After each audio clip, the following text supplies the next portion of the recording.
ನಮ್ಮ ಹಿರಪ್ಪಣ್ಣನವರು ನಾವೆಲ್ಲ ಒಟ್ಟಿಗೆ ಅಧಿವೇಶನ 40,000 ಕೋಟಿ ಕೋವಿಡ್ನಲ್ಲಿ ಹಗರಣ ಆಗಿದೆ. ಇದಕ್ಕೆ ಯಡಿಯೂರಪ್ಪನವರು ಕಾರಣ, ದಾಖಲೆಗಳು ಬಿಡುಗಡೆ ಮಾಡ್ತೀವಿ ಅಂತ ಹೇಳಿದರು. ನಾನು ಅನೇಕ ಬಾರಿ ಯತ್ನಾಳ್ ಬಗ್ಗೆ ಗೌರವ ಇತ್ತು. ಆದರೆ ಅವರ ಉದ್ದೇಶ ಪ್ರತಿ ದಿವಸ ಯಡಿಯೂರಪ್ಪ ವಿಜೇಂದ್ರ ಬೆಳಗಾವಿನ ಅಧಿವೇಶನದಲ್ಲಿ ಎಲ್ಲ ಸಮಯವನ್ನು ಅಧಿವೇಶನ ಒಳಗೆ ಹೊರಗೆ ಬಳಸಿಕೊಂಡಿದ್ದು ಬಸವರಾಜ ಪಾಟೀಲ್ ಅಂತ. ಅಲ್ಲಿ ಬರಗಾಲ ಬಗ್ಗೆ ಚರ್ಚೆ ಆಗಬೇಕಾಯ್ತು, ಉತ್ತರ ಕರ್ನಾಟಕದ ನೀರಾವರಿ, ಉತ್ತರ ಕರ್ನಾಟಕ ಬಗ್ಗೆ ಚರ್ಚೆ ಆಗಬೇಕಾಯ್ತು, ರೈತರ ಆತ್ಮಹತ್ಯೆ ಸುಮಾರು 450-500 ಜನ ರೈತರ ಆತ್ಮಹತ್ಯೆ ಮಾಡ್ಕೊಂಡ್ರು, ಅದ್ರ ಬಗ್ಗೆ ಚರ್ಚೆ ಆಗಬೇಕಾಯ್ತು. ಈ ರಾಜ್ಯದ ಜ್ವಲಂತ ಸಮಸ್ಯೆಗಳ ಬಗ್ಗೆ ಚರ್ಚೆ ಮಾಡಬೇಕು, ಅದ್ರ ಬಗ್ಗೆ ಚರ್ಚೆ ಮಾಡಲಿಲ್ಲ.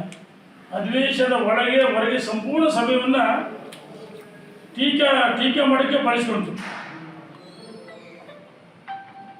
ಉತ್ತರ ಕರ್ನಾಟಕ ನ್ಯಾಯಾಲಯ ಅಂತ ಹೇಳ್ತಾರೆ.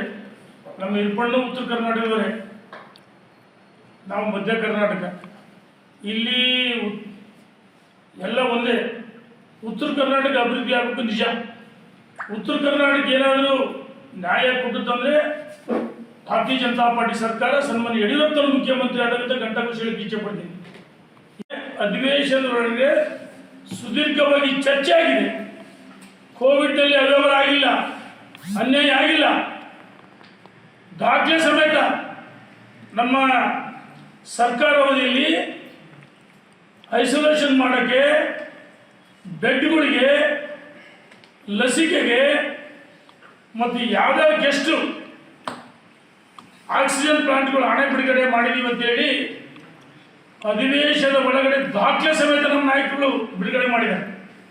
ಪ್ರತಿಪಕ್ಷದ ನಾಯಕರು ಗಾಳಿ ಗುಂಡೊಡೆದರು. ಇಂದಿನ ಮುಖ್ಯಮಂತ್ರಿಗಳು ಅಂದಿನ ಪ್ರತಿಪಕ್ಷ ನಾಯಕರಾಗಿದ್ದರು. ಗಾಳಿಯಲ್ಲಿ ಗುಂಡೊಡೆದು ಅವ್ಯವಹಾರ, ಭ್ರಷ್ಟಾಚಾರ, ಕೋವಿಡ್ನಲ್ಲಿ ತಿಳಿದ್ರು. 100 ಬಾರಿ ಸುಳ್ಳು ಹೇಳಿ ಸತ್ಯ ಮಾಡಕ್ಕೆ ಹೊರಟರು. ಆದರೆ ದಾಖಲೆ ಯಾರಪ್ಪನ ಮನೆ ಸ್ವತಃ ದಾಖಲೆ ಬಿಡುಗಡೆ ಮಾಡಿದ ಸರ್ಕಾರ. ಅಧಿವೇಶನ ಒಳಗಡೆ 40,000 ಕೋಟಿಗೆ ಖರ್ಚಾಗಿಲ್ಲ. 40,000 ಕೋಟಿ ಅಂತ ನೀವು ಕಾಮಿಡಿ ಪೀಸ್ ಆಗ್ತೀರಿ ಅಷ್ಟೇ. ಕಾಮಿಡಿ ಪೀಸ್ ಆಗ್ತೀರಿ, ಜನರಿಗೆ ಕಾಮಿಡಿ ಪೀಸ್ ಆಗ್ತೀರಿ.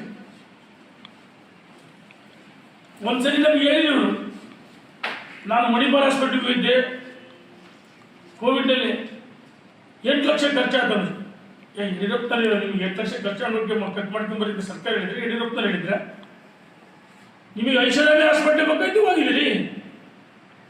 ಅದೇ ನಮಗೆ ಕೋವಿಡ್ ಬಂತು, ಹಿರಪ್ಪಣ್ಣಿಗೆ ಎಲ್ಲರಿಗೂ ಬಂತು.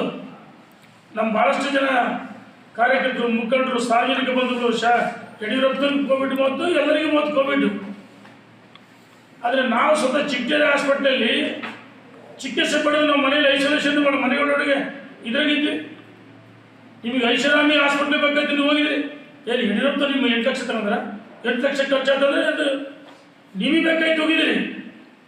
ಈ ರೀತಿ ಗಾಳಿಯಲ್ಲಿ ಗುಂಡೊಡೆಯಲ್ಲಿ ಬಿಡಬೇಕು ಯತ್ನಾಳ್ ವಿನಾಕಾರಣ ವಿಜೇಂದ್ರ ಅವರ ಇಡೀ ರಾಜ್ಯದಲ್ಲಿ ಜನ ಒಪ್ಪಿದ್ದಾರೆ. ಇವತ್ತು ಕಾಂಗ್ರೆಸ್ಸಿನ ಮುಖಂಡ ಹೇಳ್ತಾರೆ ನಮ್ಮ ಪಕ್ಷ ಸರ್ವನಾಶ ಆಗಿದೆ, ಸುಳ್ಳು ಹೇಳಿ ಭರವಸೆ ಕೊಟ್ಟು ಅಲ್ಪಸಂಖ್ಯಾತ ಓಲೈಸಕ್ಕೆ ಹೋಗಿ ತುಷ್ಟೀಕರಣ ಮಾಡೋಕೆ ಹೋಗಿ ಈ ಜಮೀರ್ ಅಹಮದ್ ಹೇಳಿಕೆ, ಸಿದ್ದರಾಮಯ್ಯನ ಹೇಳಿಕೆ ಮತ್ತು ರೈತನ ಬರಗಾಲ ಸಾಲ ಮನ್ನಾ ಮಾಡಲಿ ಅಂತೇಳಿ ಬರಗಾಲ ಬರಲಿ ಅಂತ ರೈತರು ಶಿವನಾಥ್ ಪಾಟೀಲ್ ಅವತ್ತು ಹೇಳಿದ್ರು. ದುಡ್ಡಿಗೋಸ್ಕರ ಆತ್ಮಹತ್ಯೆ ಮಾಡ್ಕೊಳ್ತಾರೆ ಅಂತ ಹೇಳಿದ್ರು, ವಿವಾದಾತ್ಮಕ ಹೇಳಿಕೆ. ಹೈದರಾಬಾದ್ನಲ್ಲಿ ಏನು ಮಾಡಿದ್ರು, ಒಂದು ಮದುವೆ ಸಂಭ್ರಮದಲ್ಲಿ ಹಣ ಹಿಂಗೆ ಹಾಕ್ಸಂದ್ರ ಮೇಲೆ ಹಣ ಹಾಕ್ಸ್ಕೊಂಡ್ರು. ಮತ್ತು ಮೊನ್ನೆ ಹೇಳಿದ್ದಾರೆ ರೈತರ ಬಗ್ಗೆ, ರೈತರನ್ನ ಅಪಮಾನ ಮಾಡಿ ಅವಮಾನ ಮಾಡಿದ್ರು. ಇಂಥ ಪಕ್ಷವನ್ನು ಕಿತ್ತಿಸಬೇಕಂತೇಳಿ ಜನ ಮಾತಾಡ್ತಾರೆ. ಕಾಂಗ್ರೆಸ್ನ ಮುಖಂಡರು, ಕಾರ್ಯಕರ್ತರು ಬೇಸತ್ತಿದ್ದಾರೆ. ಏನಪ್ಪ ನಾನು ಸಿದ್ದರಾಮಯ್ಯ ಮಾತಿಟ್ಟು 10,000 ಕೋಟಿ ಅಂತ ಹೇಳ್ತಾರೆ, ಜಮೀರ್ ಅಹಮದ್ ಹಿಂಗೆ ಹೇಳ್ತಾರೆ, ಟಿಪ್ಪು ಸುಲ್ತಾನ್ ಹೆಸರಿಡ್ಬೇಕಂತ ಹೇಳ್ತಾರೆ. ಜನ ಬೇಸತ್ತಿದ್ದಾರೆ, ಕಾಂಗ್ರೆಸ್ನ ಮುಖಂಡರು ಬೇಸತ್ತಿದ್ದಾರೆ. ರಾಜ್ಯದಲ್ಲಿ ವಿಜೇಂದ್ರ ಅಧ್ಯಕ್ಷ ಆದಮೇಲೆ ಸಂಘಟನೆ ಮಜಬೂತಾಗಿದೆ. 28ಕ್ಕೆ 28 100 ಈ ಕರ್ನಾಟಕ ರಾಜ್ಯದಲ್ಲಿ ಗೆಲ್ತಾರೆ. ದೇಶದಲ್ಲಿ ಮೋದಿ ಮತ್ತೊಮ್ಮೆ ಪ್ರಧಾನಮಂತ್ರಿ ಆಗ್ಬೇಕಂತ ಹೇಳಿ ಸಂದರ್ಭದಲ್ಲಿ ನೀವು ನಮ್ಮ ಇರ್ಪಾಂಡೆ ಹೇಳಿದಾಗ ಕಾಂಗ್ರೆಸ್ ಜೊತೆ ಹೊಂದಾಣಿಕೆ ಮಾಡ್ಕೊಂಡಿರ್ಬೋದು. ನೀವು ಹೇಳ್ಕೊಂಡ್ರಿ ನಿನ್ನೆ ನೀವು ಹೇಳಿಕೆ ಕೊಟ್ಟಾಗ ಸಿದ್ದರಾಮಯ್ಯನವರು ಟ್ವೀಟ್ ಮಾಡ್ತಾರೆ, ಇದೇ ಕೆಂಪಣ್ಣಿ ನಿಮ್ಮ ಸರ್ಕಾರಕ್ಕೆ 40% ಅಂತ ಹೇಳಿದ್ರೆ ಅಂದ್ರೆ ಯಾವ ರೀತಿ ನೀವು ಹೊಂದಾಣಿಕೆ ಮಾಡ್ಕೊಂಡಿರಿ? ನೀವು ಜನರಿಗೆ ಕಾಮಿಡಿ ಪೀಸ್ ಆಗ್ತೀರಿ. ಇವತ್ತು ಕಾಂಗ್ರೆಸ್ಸಿನ ವೈಫಲ್ಯ ವಿರುದ್ಧ ಹೋರಾಟ ಮಾಡಬೇಕು. ನಮ್ಮ ಸಂಘರ್ಷ ಕಾಂಗ್ರೆಸ್ ವಿರುದ್ಧ, ನಮ್ಮ ಸಂಘರ್ಷ ನಮ್ಮ ಹೋರಾಟ ಕಾಂಗ್ರೆಸ್ ವೈಫಲ್ಯಗಳ ವಿರುದ್ಧ. ಅದರ ಬದಲಾಗಿ ಪ್ರತಿ ದಿವಸ ಯಡಿಯೂರಪ್ಪನ ವಿರುದ್ಧ ಮಾತಾಡ್ತೀರಿ.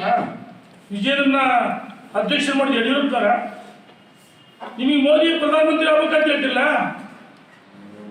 ಇದೇ ನಮ್ಮ ನರೇಂದ್ರ ಮೋದಿಯವರು ವಿಶ್ವಮೆಚ್ಚಿದ ನಾಯಕ ವಿಜೇಂದ್ರ ರಾಜ್ಯದ ಅಧ್ಯಕ್ಷರು ಮಾಡಿದ್ದು ಮೋದಿಯವರು. ನೀವು ವಿಜೇಂದ್ರ ಬಗ್ಗೆ ಮಾತಾಡ್ತೀರಿ ಅಂದ್ರೆ ಇದು ಮೋದಿಗೆ ಅಪಮಾನ, ಮೋದಿಗೆ ಅಪಮಾನ.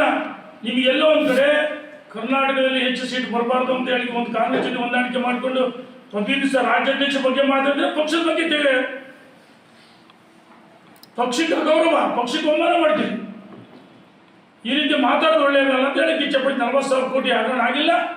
ನಾನು ಎತ್ತಾಳು ಸವಾಲಾಗ್ತೀನಿ. 40,000 ಕೋಟಿ ದಾಖಲೆ ಇದೆ ಅಂತ ಹೇಳ್ತಿರಪ್ಪ. ಎತ್ತಾಳ್ರೆ ಚರ್ಚೆ ಬರ್ತೀರಾ?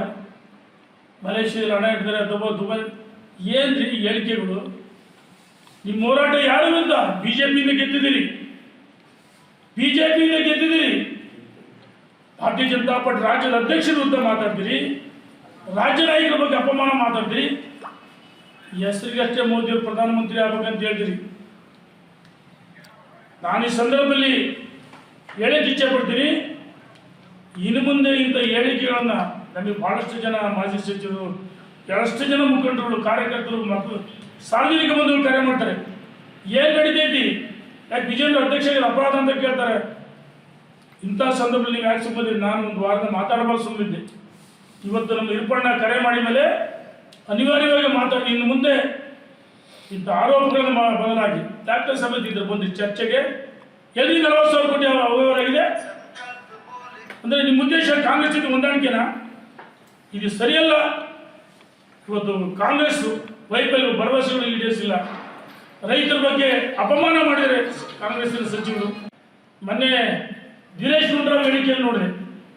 ಈ ಹಿಂದೂ ಇದ್ರ ಮೇಲೆ ಕೇಸರಿ ಧ್ವಜ ಆರಿಸಿದ ಕ್ರಮ ತೆಗೆದುಕೊಳ್ತೀವಿ ಅಂತ ಹೇಳಿದರೆ, ಹಿಂದೂಗಳ ಪವಿತ್ರವಾದ ಸ್ಥಳಗಳ ಮೇಲೆ ಕೇಸರಿ ಧ್ವಜ ಆರಿಸಿದರೆ ಕ್ರಮ ತಗೊಂತೀವಿ ಅಂತ ದಿನೇಶ್ ಗುಂಡೂರಾವ್. ಸರಿ ಇದ್ದಲ್ಲಿ ನಿಮಗೆ ದಿನೇಶ್ ಗುಂಡೂರಾವೇ ಏನು ಅಲ್ಪಸಂಖ್ಯಾತರ ಮನೆಯಲ್ಲಿ ಸಂಬಂಧ ಬೆಳೆದ ತಕ್ಷಣ ಇಡೀ ಸರ್ಕಾರವನ್ನು ಅಲ್ಪಸಂಖ್ಯಾತರು ಮಾಡಕ್ಕೆ ಕೊಟ್ಟಿದ್ದೀರಾ? ವೈಯಕ್ತಿಕ ನಿಮ್ಮ ಸಂಬಂಧ ಮದುವೆ ಇನ್ನೊಂದು ವಿಚಾರ. ಆದರೆ ಇನ್ನು ಮುಂದೆ ದಿನೇಶ್ ಗುಂಡೂರಾವ್ ಹೇಳಕ್ಕೆ ಇಚ್ಛೆ ಪಡ್ತೀನಿ, ಹಿಂದೂಗಳ ಬಗ್ಗೆ ಅಪಮಾನ, ಕೇಸರಿ ಧ್ವಜ ಅಪಮಾನ ಸಹಿಸಲ್ಲ ಅಂತ ಎಚ್ಚರಿಕೆಯನ್ನು ಕೊಡ್ತೀನಿ. ಇಂಥವ್ರ ವಿರುದ್ಧ ಹೋರಾಟ ಮಾಡೋಣ ಬಂದ್ರಿ ಬಸವನಗೌಡ ಪಾಟೀಲ್ ಎತ್ತಾಡ್ರೆ ಕಾಂಗ್ರೆಸ್ ಜೊತೆಗೆ ಶಾಮೀಲಾಗಿ ಯಡಿಯೂರಪ್ಪನವ್ರನ್ನ ಮೊನ್ನೆ ಶಕುನಿ ಅಂತ ಬೈತಿದ್ರು. ನಾಚಿಕೆಳಲ್ಲಿ ನಿಮಗೆ ಯಡಿಯೂರಪ್ಪ ನಿಮಗೆ ಕರೆತಂದ್ರೆ ಟಿಕೆಟ್ ಕೊಟ್ಟಲ್ರಿ, ಬಿಜಾಪುರದಲ್ಲಿ ಟಿಕೆಟ್ ಕೊಡಲು ನಾವಿದ್ವಿ. ಇಂಥ ಕೀಳು ಮಟ್ಟದ ಭಾಷೆ ಬೆಳೆಸಿದೆ ಸಹಿಸಲ್ಲ ಅಂತ ಹೇಳಿ ಎಚ್ಚರಿಕೆಯನ್ನು ಕೊಡ್ತೀನಿ.